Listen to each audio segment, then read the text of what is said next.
Okay, so today we're heading out to Tahuya State Forest. That's the first place that we actually took the side-by-side in our maiden voyage, so we're excited to be getting back out there again. It's been really cold and wet and rainy and snow and everything recently, so we haven't had a chance to get the side-by-side cleaned up, so it's a bit dirty starting off. But we should have a lot of fun. It's going to be really muddy out there again anyway today, so it'll be a little messy out there. We're also bringing with us the GoPro Hero 5, so we're going to be able to try that out and see how that does on the trails. And I've also got the Hero 3 Plus with me as well, so we'll be able to see how these two cameras compare on the trail and performing things. So let's go hit the trails. Okay, to get to Tahuya State Forest from Bellevue, you're going to want to take Highway 405 south to Highway 5. And then you're going to take 5 all the way down to Tacoma. As you pass the Tacoma Dome, you're going to start looking for exit 132B, which is the exit to Bremerton and Gig Harbor. You're going to take that exit, and that'll merge with Highway 16, and you're going to stay on Highway 16 for about 25 miles, at which point you're going to be pulling into Port Orchard. And as you come down the hill to Port Orchard, you're going to want to be in the left-hand lane so that you can take the exit to Highway 3. There's a stoplight there, so you're going to turn left at Highway 3, and then you're going to stay on that for about 8 miles until you get into Belfair. As you get into Belfair, you're going to be looking for Clifton Lane. On the right-hand side, there's going to be a Safeway and a Starbucks, as well as a gas station, and then on the opposite corner is a Taco Bell. So you're going to turn right on Clifton Lane, and you're going to follow that all the way up till you get to Belfair Tahuya Road.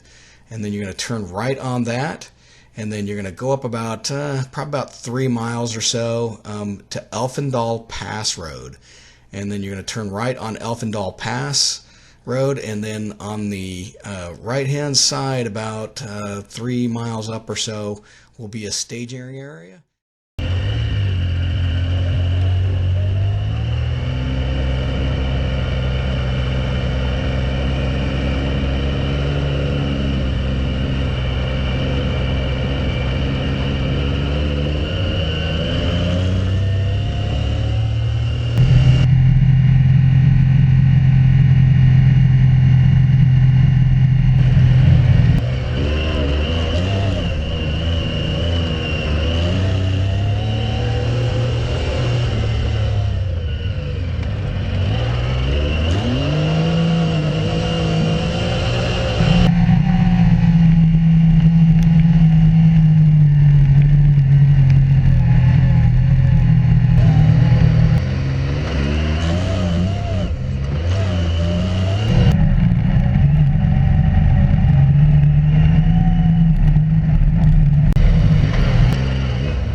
Hey everybody, thanks for watching, and stick around and check out my other videos. If you like what you see here, please hit the like button and subscribe.